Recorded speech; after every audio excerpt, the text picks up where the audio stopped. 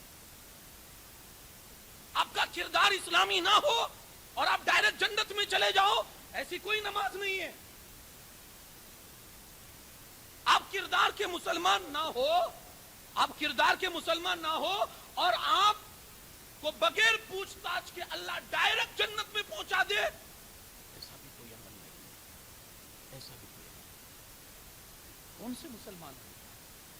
کون سے مسلمان؟ ہمارا کردار اپنا کیا ہے؟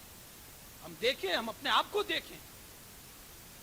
آئیے کربلا کی تاریخ سے اپنے آپ کو سمجھے کہ ہم مسلمان کیسے اور ہماری زندگی کیسی ہونی چاہیے. کربلا کی تاریخ سے اپنے آپ کو سمجھتے ہیں. زندگی کیا ہے؟ یہ ہمیشہ یاد رکھیے، زندگی صرف سانس لینے کا نام نہیں ہے. میں ڈاکٹر اقبال کی زبانی آپ کو بتاؤں. ڈاکٹر اقبال کہتے ہیں، از برتر از اندیشہ سود و زیاں ہے زندگی، کبھی جاں تو کبھی تسلیم جاں ہے زندگی. مطلب یہ ہوتا ہے کہ زندگی نفع اور نقصان کے اندیشوں سے اوپر کی ایک چیز ہے. نفع اور نقصان سے اوپر کی ایک چیز ہے. کبھی سانس لینا زندگی ہے تو کبھی سانس دے دینا بھی زندگی ہے. کبھی سانس لینا زندگی ہے تو کبھی رب کی خوشی کے لیے جان دے دینا بھی زندگی ہے. صرف سانس لینا اور جینا ہی زندگی نہیں ہے. یہ علامہ اقبال کہتے ہیں، مطلب یہ اللہ پاک کی رضا اصل چیز ہے. جب سانس لیتے رہنے میں اس کی خوشی ہو، اس کی رضا ہو تو سانس لینا زندگی ہے. جب دکھ میں رہنا اس کی خوشی ہو تو دکھ میں رہنا زندگی ہے. جب سکھ میں رہنا اس کی رضا ہو تو سکھ میں رہنا زندگی ہے. اور جب وہ راضی ہو کہ بندہ قربان ہو جا تو امام عالی مقام کی طرح اس طرح قربان ہو جانا بھی زندگی ہے. 56 سال کی عمر تھی جب میرا امام شہید ہوا. 56 سال 5 مہینے 5 دن. اب یہ 56 سال جو جیے یہ بھی زندگی ہے. کیوں؟ رب کی رضا سے حسین جی لے، میری خوشی اسی میں ہے کہ تو جی کے مجھے راضی کر. تو 56 سال تک میرا امام جیتا رہا، یہ بھی زندگی. اور جب رب نے 56 سال کمپلیٹ ہو گئے، رب نے کہا حسین اب جان قربان کر دے. حسین نے رب کی چاہت میں جان قربان کر دی تو کر کے بھی بتا دیا لوگوں 56 سال جو جیا ہوں وہ بھی زندگی ہے اور جو جان اللہ کے نام پر لٹا رہا ہوں یہ بھی زندگی ہے. قرآن نے اس چیز کو تو کہا وَلَا تَقُولُوا لِمَنْ يُقْتَلُ فِي سَبِيلِ اللَّهِ أَمْوَاتٌ. تم نہیں سمجھو گے، ارے یار ان کو مردہ مت کہو. جو اپنی جان اللہ کے حضور پیش کرتے ہیں وہ مردہ نہیں ہے، وہ تو زندہ ہے. تمہیں ان کی زندگی کا کیا شعور ہے؟ یارو لوگ جی کر بھی مردہ ہوتے ہیں، وہ تو ایسے زندہ ہے، آج بھی زندہ ہے، کل بھی زندہ تھے اور ہمیشہ ہمیش کے لیے زندہ ہے. زندگی یہ ہے، جب تک رب چاہے تمہارا سانس لینا، اگر اس کی رضا ہے اس میں، اگر اس کی خوشی ہے تو یہ زندگی ہے. اور اگر جی رہے ہیں سانس بھی جاری ہے اس کی خوشی ہی نہیں ہے تو یارو اس زندگی سے مرنا بہتر ہے. یہ اہم پوائنٹس آپ کو بتا رہا ہوں کہ زندگی کیسے گزاری جائے، کیونکہ ہم بہت آگے نکل گئے یارو اس معاملے میں. ہم نے یہ سوچ لیا ہم مومن ہیں، ہم سنی مسلمان ہیں.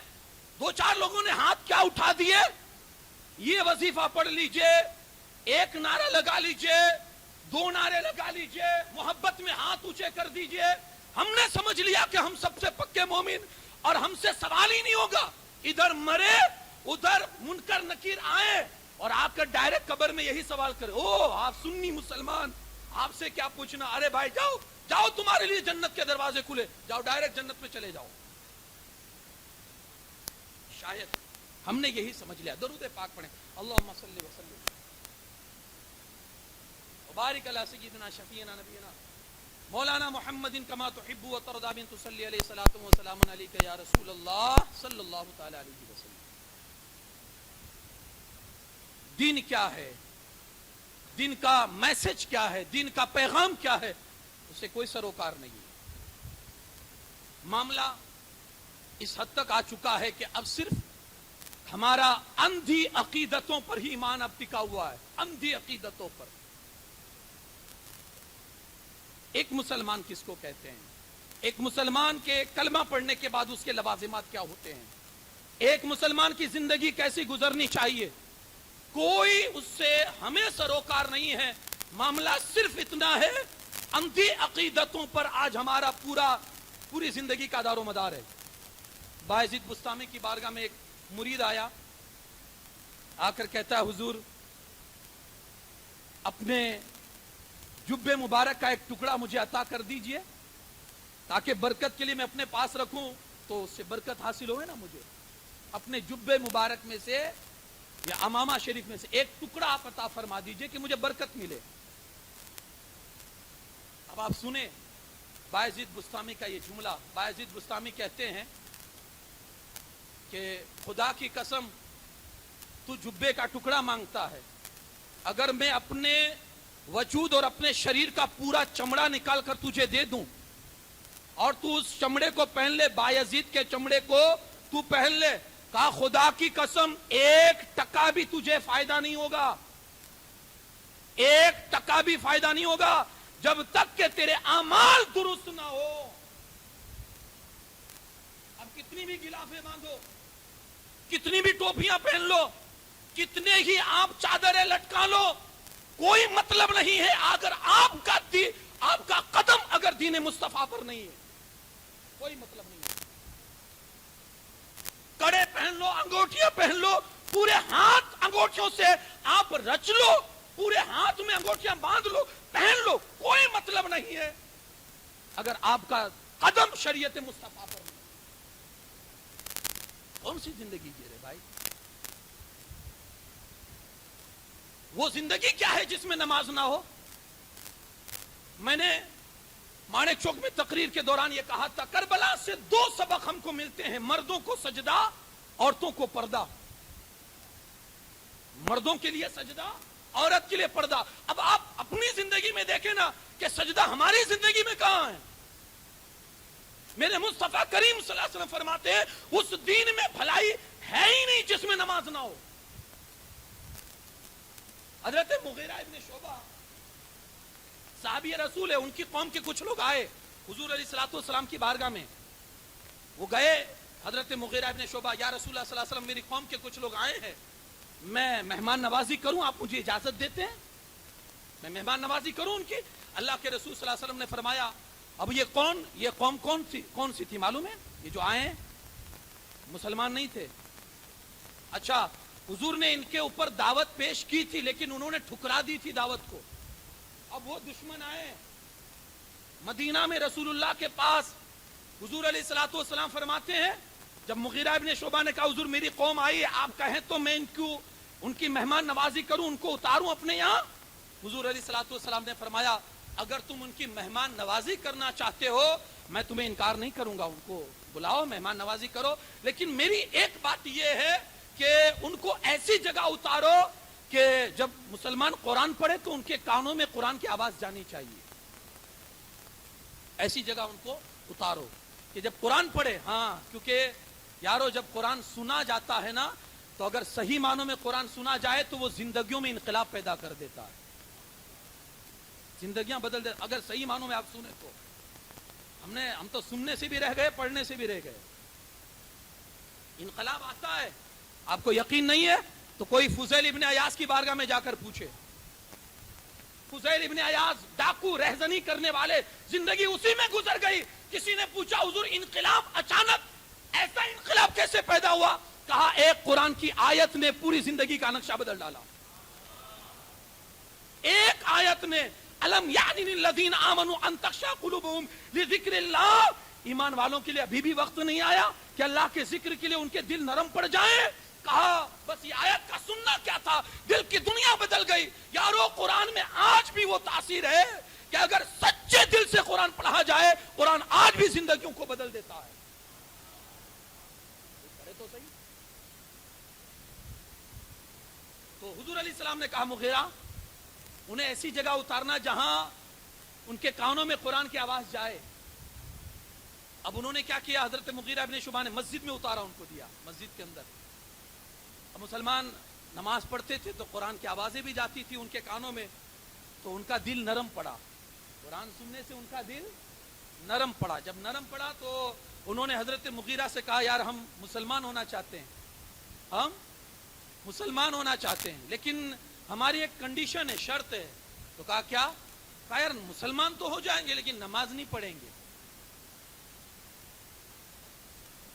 مسلمان تو ہو جائیں گے لیکن نماز نہیں پڑھیں گے. اب آپ دیکھیں, اگر آپ نمازی نہیں ہیں تو آپ دیکھیں کہ رسول اللہ کی نظر میں آپ کتنے مومن ہیں, حضور کی نظر میں آپ کتنے مومن ہیں.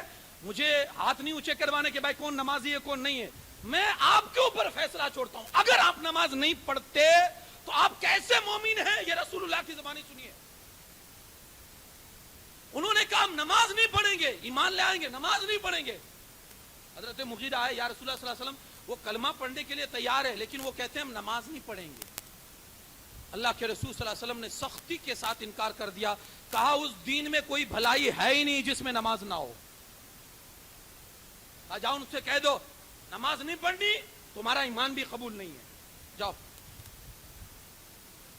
اب انہوں نے سوچ لیا کہ نماز کے بغیر تو چارہ ہے ہی نہیں, نماز کے بغیر زندگی میں ایمان کی کوئی اہمیت ہے ہی نہیں. وہ سمجھ گئے تو انہوں نے کہا تو پھر ٹھیک ہے ہم نماز پڑھیں گے لیکن حضور سے کہو زکات نہیں دیں گے, زکات نہیں دیں گے, نماز پڑھیں گے زکات نہیں دیں گے. اللہ کے رسول صلی اللہ علیہ وسلم فرماتے ہیں جاؤ ان سے کہو کلمہ پڑھ لو, نماز پڑھو. آج اگر وہ نماز کے پابند بن جائیں گے اللہ ان کے دلوں کو کھول دے گا, کل سے زکات بھی دینا شروع کر دیں گے, کل سے زکات بھی شروع ہو جائے گی. یہ ایمان ہے. ہم کون سا ایمان پالتے ہیں اور ہم کون سا مذہب اختیار کرتے ہیں اور کس مذہب پر ہمارا عمل ہے, یارو یہ ہم سب کو ایک میسج ہے اور یہ سوچنا چاہیے. امام علی مقام رضی اللہ تعالیٰ عنہ کی زندگی پاک سے یہ سبق ہم کو ملتا ہے کہ وہ کس طرح سے ایمان پر گامزن رہ کر استقامت کا ثبوت پیش کر کے انہوں نے کیسا ایمان جیے اور کس طرح کا ایمان لوگوں کے سامنے پیش کیا اور خود کس انداز سے انہوں نے اپنی زندگی گزاری بتائی. یہ ہمارے لیے درس عبرت ہے, نصیحت ہے. کوشش کریں کہ امام علی مقام کو صرف سنے نہیں, پڑھ کر ان کی زندگی کو اپنی زندگی میں لانے کی کوشش بھی کریں,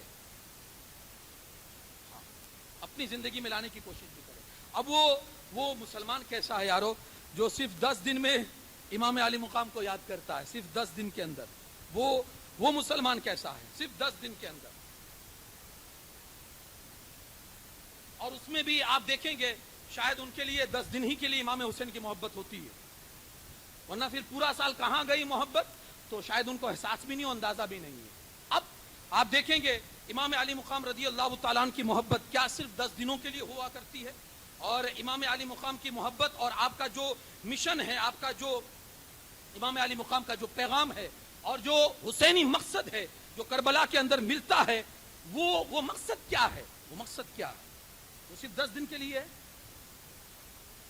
آپ نے خوب دھوم مچا لی, خوب آپ نے اپنے اعتبار سے آپ جس کو عقیدت سمجھتے ہو, محبت سمجھتے ہو, یا آپ شاید اس کو یہی اسلام سمجھتے ہو کہ شاید یہی اسلام ہے نا, سر پیٹ لینا, ہاتھ پیٹ لینا, سینہ پیٹ لینا, یا پھر کسی انداز سے آپ کریں. اگر آپ اسی کو عقیدت حسین سمجھتے ہیں, محبت حسین سمجھتے ہیں, تو یہ آپ کا نظریہ ہے, آپ کا فیصلہ ہے. لیکن ہم نے جو امام حسین کی محبت پڑھی ہے وہ کچھ اور پڑھی.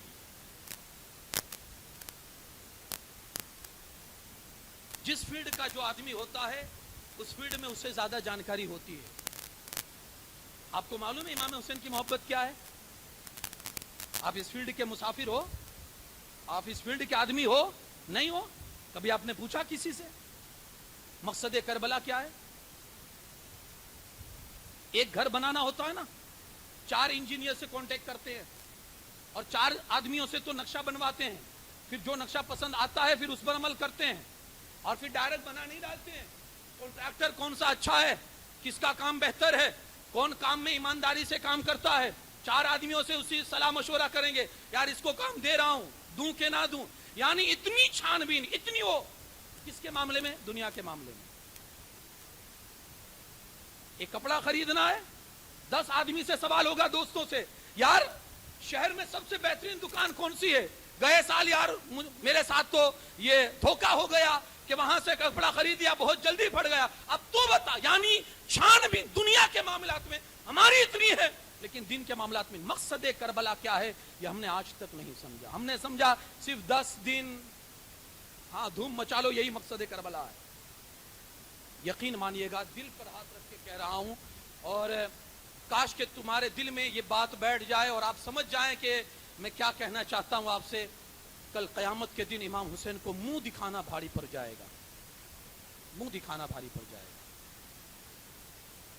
جس حسین نے عظمت اسلام بچانے کے لیے اپنا علی اصغر بھی پیش کر دیا, جس حسین نے کربلا کے میدان کے اندر ناموس رسالت کی حفاظت کے لیے اپنے گھر کے بچوں تک کو نہیں چھوڑا, بچایا, سب کچھ پیش کر دیا, آج ان کی قربانیوں کا یہی نتیجہ ہم پیش کر رہے ہیں, یہ نتیجہ پیش کر رہے ہیں. کربلا, مقصد کربلا, امام حسین کا مشن کربلا صرف 10 دن کا نہیں ہے یارو, اس کو سمجھو. میں نے ایک روایت پڑھی تھی امام بشر حافی کے بارے میں, ان سے پوچھا گیا کہ حضور کچھ لوگ رمضان میں بہت شوق سے عبادت کرتے ہیں, رمضان میں بڑے شوق اور محنت سے عبادت کرتے ہیں, لیکن جیسے ہی رمضان ختم ہو جاتا ہے نا سب کچھ چھوڑ دیتے ہیں. یہ روایت سنا کر میں آپ کو کربلا کے حوالے سے سمجھانا چاہتا ہوں. کیا کہا؟ رمضان گیا سب کچھ ختم, جیسے عبادت تھی نہیں ہمارے لیے. تو فرماتے ہیں امام صاحب, امام بشر حافظ لکھتے ہیں, فرماتے ہیں بئس القوم, بڑی بدترین قوم ہے, وہ بڑی بدترین قوم ہے جو اپنے اللہ کو صرف رمضان میں پہچانتے ہیں, بڑی بدترین قوم ہے. اب میں کہوں گا کہ امام حسین کو آپ کہاں کب جانتے ہیں؟ صرف کربلا کے, صرف محرم کے 10 دنوں میں. اب ہم اور آپ کہاں ہیں؟ بڑی, میں اکثر اپنی گفتگو میں کہتا ہوں کربلا سن کے نہیں پڑھ کے سمجھیے کہ کربلا کا مقصد کیا ہے, کربلا کا مشن کیا ہے. یارو, جس گھر میں ایک بچہ اگر کوئی قربان ہوتا ہے کسی مقصد کے تحت, باپ کو وہ مقصد ہمیشہ یاد رہتا ہے کہ یار یہ کام کیسے بھولوں گا, میرے بیٹے کی قربانی اس میں ہوئی ہے, میں نے اپنا لخت جگر دیا ہے, میں کیسے بھولوں گا اس کو. آج ہم ایسے ہی یار ایسے اڑا رہے ہیں, کربلا کے مشن کو ایسے اڑا دے رہے ہیں کہ جس میں رسول اللہ کے گھر والوں کا خون شامل ہے, جس کے اندر اس کی کوئی اہمیت ہمارے نزدیک نہیں ہے. خدا را خوش کے ناخن لوگ, سمجھو کربلا کیا ہے. آج میں یہ کہوں گا, شاید جہاں تک میرا ماننا اور سوچنا ہے, اکثر لوگ خاص کر نوجوان طبقہ جو ہے نا, وہ خاص کر اپنے دوستوں کی وجہ سے اس کام میں زیادہ انوالو ہوتے ہیں, جس کا شریعت میں کوئی لینا دینا نہیں ہے, دوستوں کو دکھانے کے لیے. یا پھر لڑکیوں کا معاملہ ہوتا ہے, ہاں یہ بھی ہوتا ہے.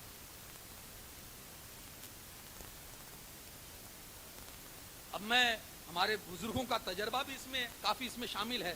وہ کہتے ہیں کہ اگر یہ سارے خرافات بند کرنے ہو نا تو اپنے گھروں کے تعزیوں کو بند کر دو. سمجھے آپ؟ نہیں سمجھے.